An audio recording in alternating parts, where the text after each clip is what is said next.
Start किया है, बोलो एटॉमिक क्लियर ओके स्ट्रक्चर, ठीक है।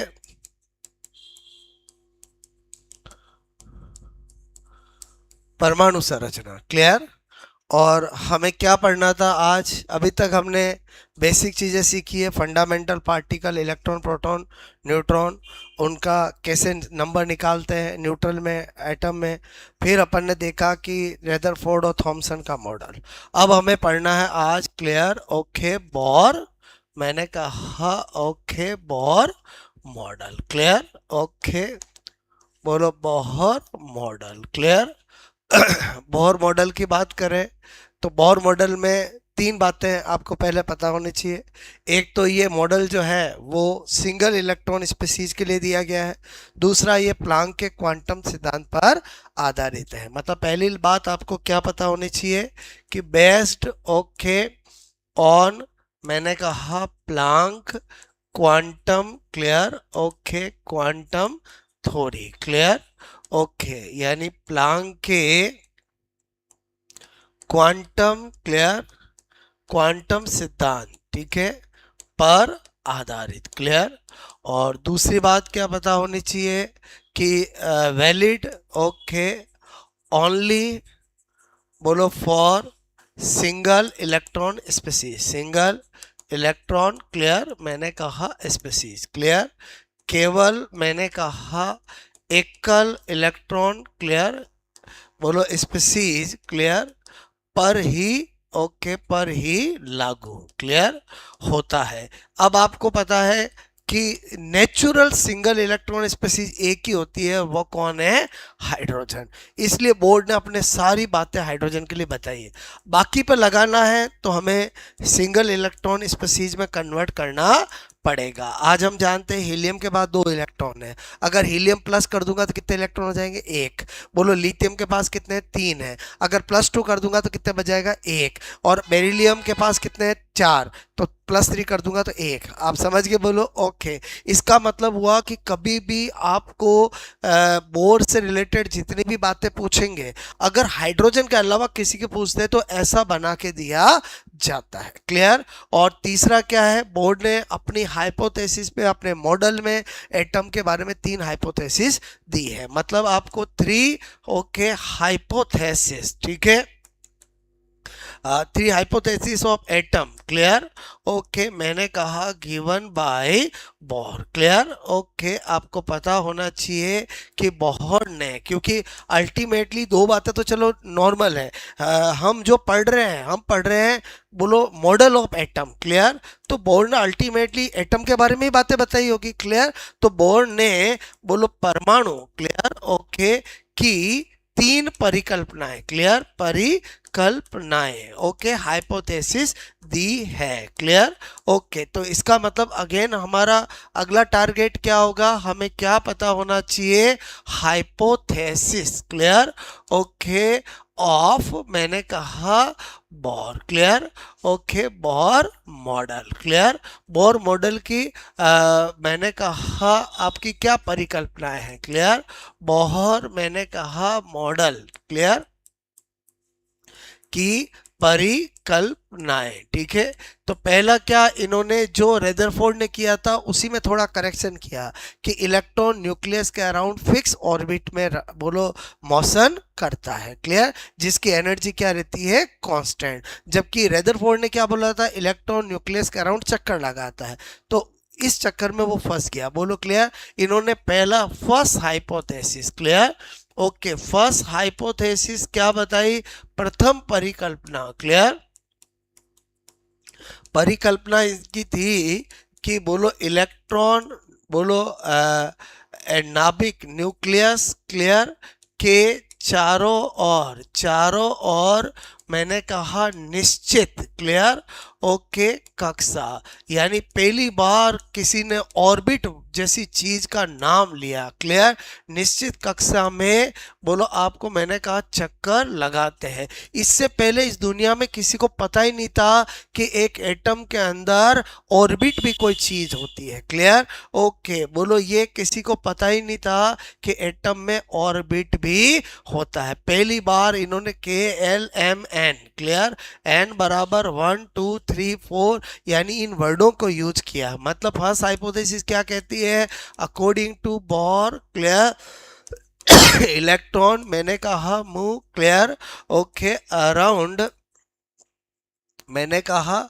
न्यूक्लियस, क्लियर, ओके, न्यूक्लियस, बोलो इन फिक्स ऑर्बिट, क्लियर, ओके, और मैंने कहा energy, clear, okay, of orbit, clear, okay, orbit is क्या होती है, कांस्टेंट, क्लियर। आज मुझे आगे बोर ही सिखाएगा कि अगर सेकंड क्लास कक्षा में ऑर्बिट में कोई इलेक्ट्रॉन है तो उसके पास कितनी एनर्जी होगी, बोलो क्लियर। तो वो हर एक हम निकालना सीखेंगे। तो आपको मैंने कहा चक्कर लगाता है, ओके, जिसकी ऊर्जा, क्लियर, ऊर्जा मैंने कहा, ओके, नियत मैंने कहा रहती है, क्लियर, ओके। तो पहली बार यहाँ पर बोलो, यहाँ पर ये जो के मैंने कहा ये के एल एम एन, क्लियर, या मैं बोलूँ एन बराबर 1 2 3 4, क्लियर, ये पहली बार यूज किए। ये क्या है, number of orbit, clear, okay. इन्होंने न केवल ऑर्बिट यूज किए, इन्होंने इसके लिए 3 वर्ड यूज किया, नंबर ऑफ ऑर्बिट बोलो, सेल बोलो, एनर्जी लेवल बोलो, क्लियर, ओके। इन्होंने कहा ये जो है वो कक्षा की, क्लियर, या बोलो कक्षा की संख्या, क्लियर, ओके, या इसी को क्या कह सकते हैं, कोष की संख्या, क्लियर, ओके, या इसी को क्या कह सकते हैं, ऊर्जा स्तर, बोलो क्लियर, ओके, ऊर्जा स्तर, ठीक है। तो इस तरह से पहली बार ये वर्ड यूज किया। अब लोगों ने कहा हम कैसे मान ले कि इलेक्ट्रॉन ऐसे बोलो मोशन करता ही रहेगा। तो फिर इन्होंने कहा कि देखो मैं इसको मैथ्स के तरीके से भी, फिजिक्स के तरीके से भी समझाता हूँ, क्योंकि ऐसा माना जाता है फिजिक्स में कोई भी पार्टिकल कंटिन्यूअसली सर्कुलर मोशन तभी कर सकता है जब उस पर लगने वाले नेट फोर्स क्या हो, जीरो हो। बोलो सीधी सी बात है, आप अगर ऐसे ऐसे चल रहे हो, आपको कोई पकड़ेगा, आपको धक्का देगा तो आपके उसमें चेंज आएगा, बोलो क्लियर, मैं क्या बोल रहा हूँ समझ में आया। मतलब कभी भी कोई पार्टिकल कंटिन्यूअसली तभी कर सकता है जब उसमें नेट फोर्स क्या लगता हो, जीरो, क्लियर। तो यहाँ पर क्या बता रहा हूँ, मैंने कहा mathematical, okay, form of first hypothesis, clear, hypothesis, clear, यानी प्रथम परिकल्पना का गणितीय रूप, प्रथम, ओके, परिकल्पना, ठीक है, का मैंने कहा गणितीय रूप, क्लियर। तो यहाँ पर इन्होंने कहा देखो ये बोलो आपका बोलो नाभिक है और ये कोई भी ऑर्बिट है, क्लियर, ओके। सपोज दैट इस ऑर्बिट के अंदर इलेक्ट्रॉन चक्कर लगा रहा है, क्लियर, तो डेफिनेटली इसकी कोई ना कोई रेडियस तो होगी, बोलो क्लियर। तो तभी लगा सकता है जब नेट फोर्स जीरो हो। तो अब एक तो फोर्स तो हमेशा सर्कुलर मोशन जब भी कोई करता है तो आपका सेंट्रीपिटल फोर्स तो लगता ही है, और दूसरा वहां पर अगर ये इलेक्ट्रॉन है ये प्रोटॉन है तो आपका इलेक्ट्रोस्टैटिक फोर्स लगेगा, क्लियर, और इजिकल टू जीरो, क्लियर। अब ये सेंट्रीपिटल फोर्स तो फिक्स है, mv² अपॉन क्या होता है, आर के इक्वल होता है, क्लियर, और इलेक्ट्रोस्टैटिक फोर्स क्या होता है, प्लस माइनस के Q1 Q2 अपॉन r², यही होता है। अब अपन ने देखा कि यहाँ पर ए क्यू तो कौन है, इलेक्ट्रॉन है, ओके, ए कौन है, Ze, मतलब भाई इलेक्ट्रॉन तो सिंगल इलेक्ट्रॉन स्पीसीज पे वैलिड है, लेकिन प्रोटॉन तो अंदर जेड है ना। अरे समझे ही समझे, बोलो क्लियर। मैं क्या बोल रहा हूँ, आज मैंने बोला लिथियम +2, क्लियर, तो लिथियम +2 में इलेक्ट्रॉन एक है, अरे प्रोटॉन तो 3 ही होंगे ना। अरे समझे समझे, तो इसका मतलब हुआ कि एक प्रोटॉन का चार्ज Ze होता है, तो एन जेड मतलब जितने प्रोटॉन है, क्लियर, और r², तो ये क्या आ गया, बोलो माइनस के Z, okay, Ze² upon r²। चलो यहाँ रख देते हैं, दोनों हमें आ चुके हैं, यहाँ रखूंगा mv² upon r plus, clear, okay, minus के Ze² upon r², clear, equal to zero, plus minus minus इधर आ जाएगा तो प्लस, क्लियर, ओके। तो यहाँ पर mv² इजिकल टू क्या हो जाएगा, के mv² r के Ze² अपॉन r², एक r से r कट हो गया। तो हमने क्या देखा, हमने ये देखा कि ये बोलो आपका पहला हाइपोथेसिस का मैथमेटिकल फॉर्मेट आ गया। बोलो क्लियर। बोर्ड ने अपने हर हाइपोथेसिस का इस तरह से रिजल्ट भी बताया है ताकि उनका यूज करके बोर्ड ने 4 एप्लीकेशन दिए हैं। क्लियर। तो आपको पहली हाइपोथेसिस समझ में आए, एक बार इतना नोट करो। क्लियर।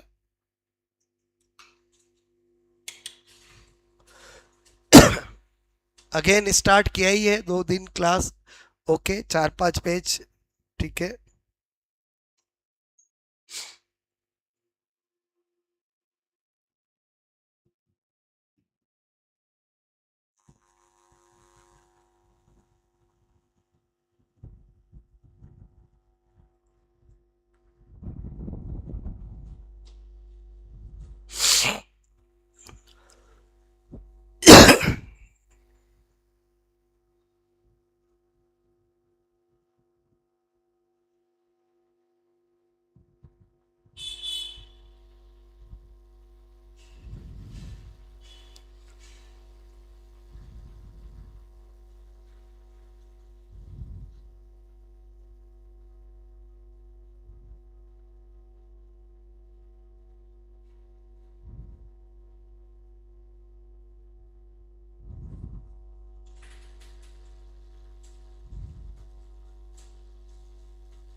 ओके।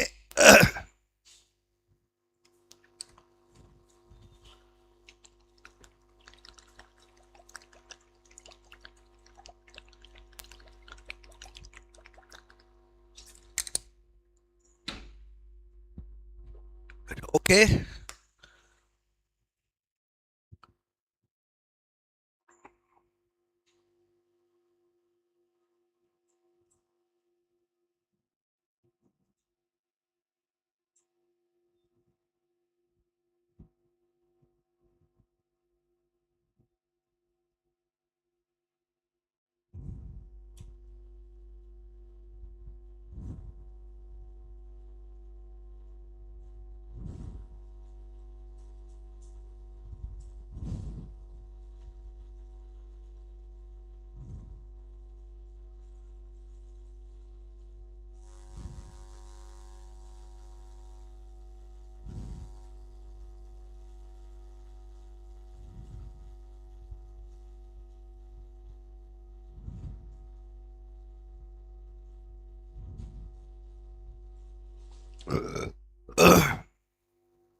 ओके, ऐसे समझ बोलो।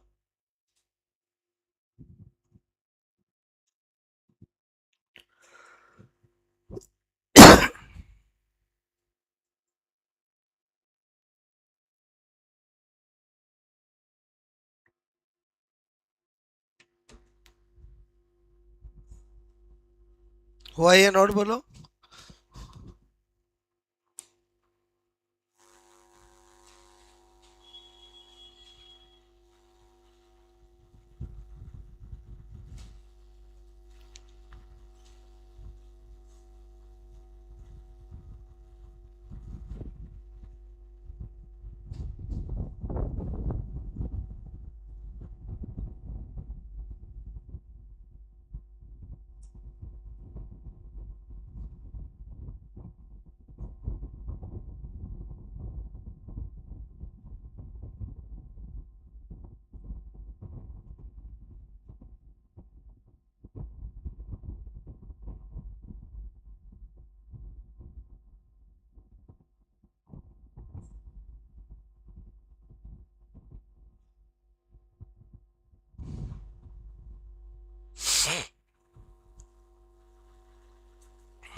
ओके।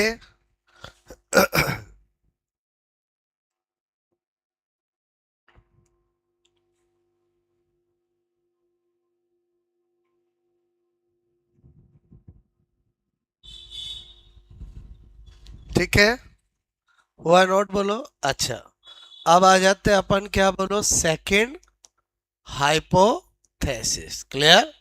सेकंड हाइपोथेसिस में बोर्ड ने क्या कहा कि इलेक्ट्रॉन उन्हीं, बोलो, कक्षा, उन्हीं निश्चित कक्षा, क्लियर, ओके, कक्षा में चक्कर, क्लियर, ओके, लगाते हैं जिनका कोणीय संवेग, क्लियर, कोणीय संवेग, angular momentum N H upon 2 pi, clear, के बराबर, ओके, होता है। ठीक है, यानी सेकंड इन्होंने क्या कहा यहां पर, according to Bohr, clear, okay, electron, मैंने कहा मोशन, क्लियर, इन, बोलो, आपको मैंने कहा, okay, in fix orbit, clear, orbit, okay, where angular, okay, momentum, clear, angular momentum, clear, okay, is equal to nh upon 2 पाई। इसका मतलब सेकंड हाइपोथेसिस का तो अपने आप में खुद ही न्यूमेरिकल फॉर्म बन रहा है, NH अपॉन 2 पाई। अब एग्जाम पॉइंट ऑफ से ये सबसे ज्यादा इंपॉर्टेंट है, क्लियर, क्योंकि यहाँ n क्या है, number of orbit, clear, okay, और h क्या है, Planck constant, clear, Planck constant. बहुत बार एग्जामों के अंदर ऐसे क्वेश्चन पूछे गए हैं, क्लियर, ओके, कहीं बोर का नाम नहीं लेते हैं, ध्यान दो, बाद में नोट करना, इतना सा बोलते हैं कि फाइंड आउट, ओके, यहां पर बोलते हैं find out angular, okay, momentum, clear, momentum of first orbit, clear, okay, first orbit of, okay, hydrogen atom, clear, केवल इतना बोलते हैं हाइड्रोजन परमाणु की प्रथम कक्षा, क्लियर, ओके, प्रथम कक्षा का कोणीय संवेग, और एंगुलर मोमेंटम के बात आ जाए और ऑर्बिट की बात आ जाए तो आपका दिमाग किस पे जाना चाहिए, नेचुरल है, बोलो, बोर के हाइपोथेसिस में ही जाना चाहिए, क्लियर, ओके, होगा। ऑप्शन कैसे दे रखे होते हैं, h upon pi, clear, h upon 2 pi, clear, 2h upon pi, ऐसे ही मिलेंगे, clear, 3h upon 2 pi, clear. अब ये जितने भी मैंने ऑप्शन लिखे हैं वो सब किसी न किसी क्वेश्चन के आंसर है। अभी आपने जैसे ये देखा, आपके दिमाग में आना चाहिए एंगुलर मोमेंटम NH अपॉन 2 पाई। अब बताओ मैंने किसका पूछा है, n बराबर 1 का, तो आपका क्या हो जाएगा, h अपॉन 2 पाई, क्लियर, ये हो गया है, क्लियर। अगर मैं पूछता आपसे, क्लियर, ओके, कि एंगुलर, मैंने कहा momentum, clear, okay, momentum for, मैंने कहा सेकंड ऑर्बिट, क्लियर, ओके। अब ध्यान रखना, अगर केमिस्ट्री में कभी भी ऐसी कोई चीज पूछे और एटम का नाम नहीं दे तो हाइड्रोजन मान सकते हो, क्योंकि hydrogen natural single electron species है, क्लियर। देखो पहला क्वेश्चन मैंने पूरी लैंग्वेज लिखी, बोलो क्लियर, दूसरे में मैंने इतना सा ही लिख दिया, बोलो clear, angular momentum for second orbit, second कक्षा, ओके, मैंने कहा सेकंड कक्षा, क्लियर, का कोणीय संवेग, ठीक है, डेफिनेटली ऑप्शन वैसे ही होंगे, h अपॉन पाई और h upon 2 pi, clear, okay, मैंने कहा 2h अपॉन पाई और मैंने कहा 3h अपॉन 2 पाई। अगेन आपको एंगुलर मोमेंटम और ऑर्बिट का नाम आ जाए, आपका दिमाग क्या जाएगा, NH अपॉन 2 पाई। इस बार गिवन क्या है, सेकंड, क्लियर, तो बस यहाँ रख देंगे, ओके, और जो कट जाएगा वो कट जाएगा, जो रह जाएगा वो आंसर हो जाएगा, बोलो क्लियर। अच्छा, उल्टा भी पूछ लेते हैं, उल्टा कैसे, आपसे पूछा जाए कि बोलो आपका find out number of orbit, clear? Okay, if angular, okay, momentum, clear? Momentum, okay, angular momentum of electron in orbit, clear? Okay, is 3h upon 2 pi. और समझे बोलो, क्लियर? आपको पूछा गया है कि यदि एक कक्षा, क्लियर, ओके, में इलेक्ट्रॉन का कोणीय संवेग, क्लियर, ओके, यहां पर कोणीय संवेग, क्लियर, ओके, मैंने कहा 3h अपॉन 2 पाई है, तो उस कक्षा, क्लियर, ओके, का बोलो संख्या, कक्षा की संख्या होगी, क्लियर? नेचुरल है, ऑप्शन में आपको इस बार ऑर्बिट ही देंगे, सेकंड, क्लियर, ओके, थर्ड, मैंने कहा फर्स्ट और फोर्थ, क्लियर, ओके। तो अगेन इस बार भी हम क्या करेंगे, बोलो, आपको मैंने कहा गिवन, क्लियर, ओके, ये मैं सॉल्यूशन करा रहा हूं, ओके, गिवन क्या है, गिवन है J बराबर 3h अपॉन 2 पाई, ओरिजिनलिटी में होता है NH अपॉन 2 पाई, पाई पाई 2 2 HS सेम हो गया, तो N बराबर क्या हुआ, 3 हुआ। और समझे नहीं समझे बोलो, क्लियर? तो आंसर क्या हो जाएगा, 3। पहले बताओ मैंने क्या बताया, मतलब सेकंड हाइपोथेसिस बहुत काम की है, और ये ओरिजिनलिटी में अपने आप में ये भी पूछ लिया जाता है, क्लियर? अब आपको इसको भी फिर पूछने का और तरीका है, जैसे इस पे क्वेश्चन बताऊं, क्लियर? ओके, तो मैंने कहा क्वेश्चन नंबर 4 आपसे पूछा, find out, okay, format, clear, okay, form of second hypothesis, clear, hypothesis of, clear, bore, मैंने कहा मॉडल, क्लियर, ओके, आपको क्या पूछा, Bohr model, clear, okay, Bohr model की मैंने कहा सेकंड द्वितीय परिकल्पना, क्लियर, ओके, परिकल्पना का मैंने कहा रूप होगा, क्लियर, ओके। अब आपको एक ऑप्शन दिया NH अपॉन 4 पाई, क्लियर, ध्यान से समझना, एक दिया NH, बोलो HX अपॉन पाई, आपको 2, क्लियर, ओके, एक दिया आपको यहां पर N अपॉन HX, क्लियर, एक दे दिया इनमें से कोई नहीं, नन ऑफ दीज, क्लियर। अब आप देखोगे तो एक बार तो आपको ऑप्शन मिल ही नहीं रहा है, क्योंकि हमारे दिल दिमाग में क्या है, J बराबर क्या है, NH, क्लियर, ओके, अपॉन 2 पाई, यही है बोलो।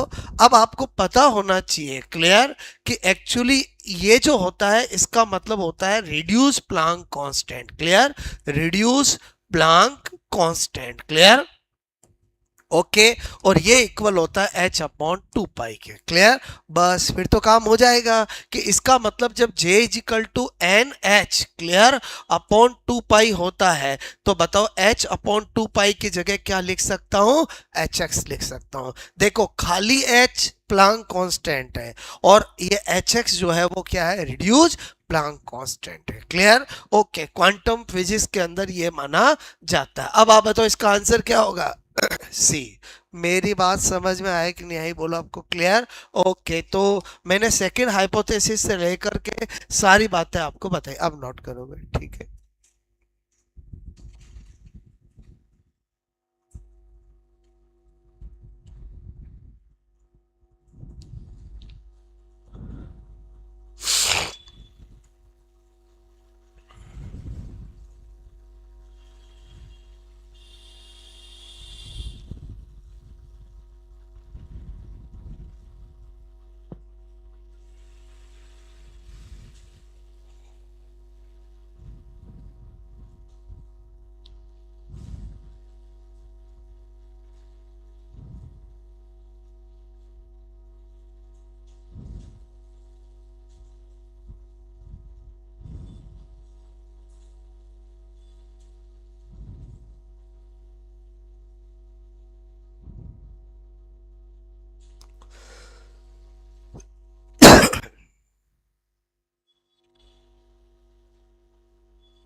ओके, हटा दो। ठीक है।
Okay,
okay.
नेक्स्ट करो।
ठीक है।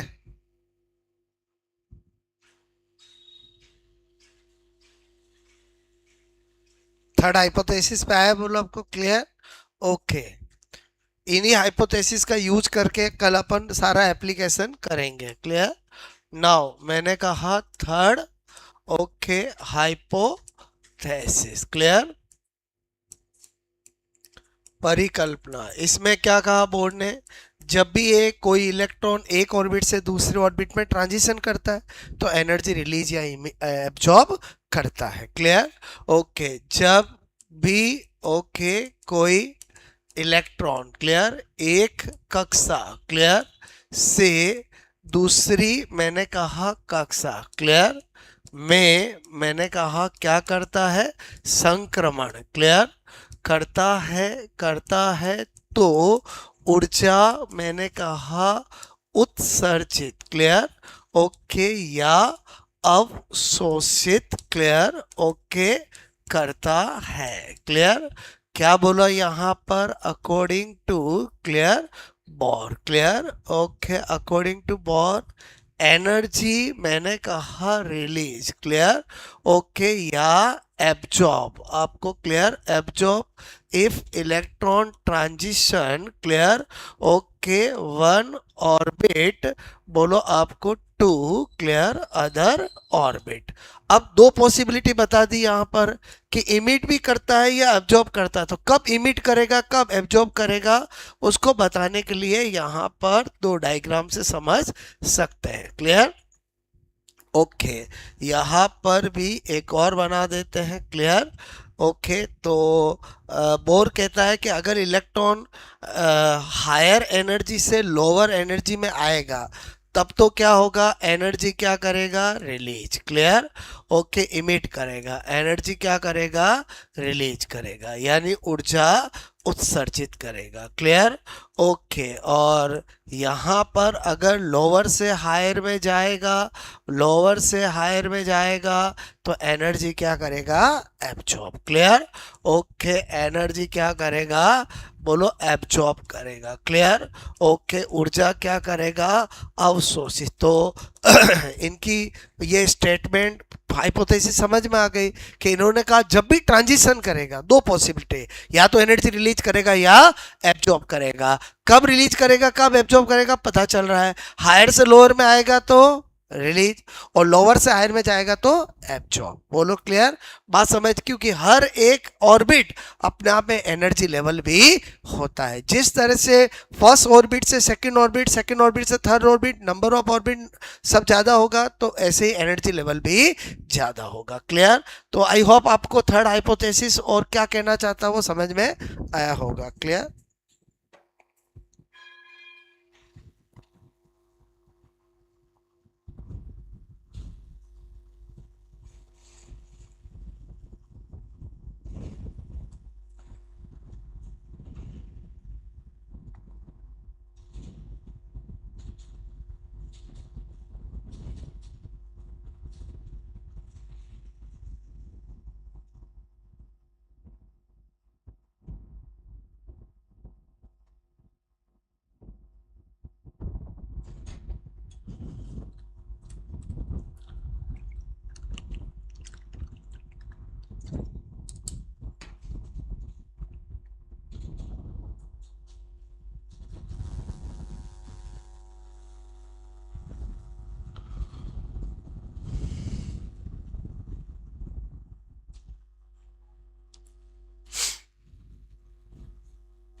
बोर की तीनों हाइपोथेसिस सारी बातें समझ में आई, बोलो आपको क्लियर? ओके।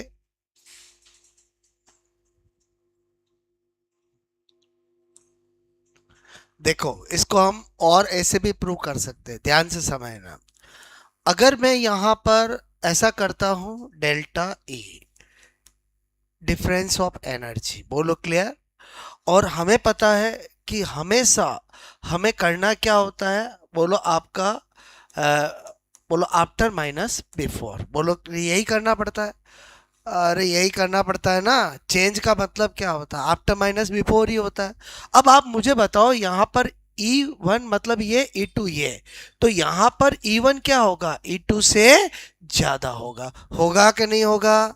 अच्छा अगर होगा तो जरा बताना डिफरेंस क्या आएगा, नेगेटिव आएगा कि नहीं आएगा हर समय? और एनर्जी में डिफरेंस नेगेटिव का मतलब एक्सोथर्मिक होता है कि एंडोथर्मिक होता है? एक्सोथर्मिक। एक्सोथर्मिक का मतलब एनर्जी रिलीज होता है कि एब्जॉर्ब होता है? रिलीज होता है। ओके, यहां पर भी करूंगा delta E. Okay, after minus before, बोलो क्लियर। बताओ आफ्टर माइनस बिफोर, ये आफ्टर ये बिफोर, क्लियर। इस बार क्या होगा, E2 जो होगा वो E1 से क्या होगा, ज्यादा होगा। तो बताओ डिफरेंस कैसा आएगा? अरे डिफरेंस कैसा आएगा, पॉजिटिव। और पॉजिटिव का मतलब क्या होता है, एंडोथर्मिक। पहले बताओ ये जानते हैं कि नहीं जानते हैं? और एंडोथर्मिक मतलब एनर्जी एब्जॉर्ब। पहले बताओ मैंने क्या बताया, समझ में आया, बोलो आपको क्लियर? ये भी नोट कर लो।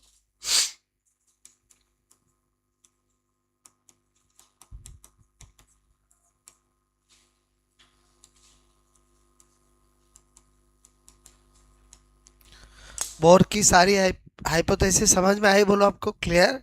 ओके।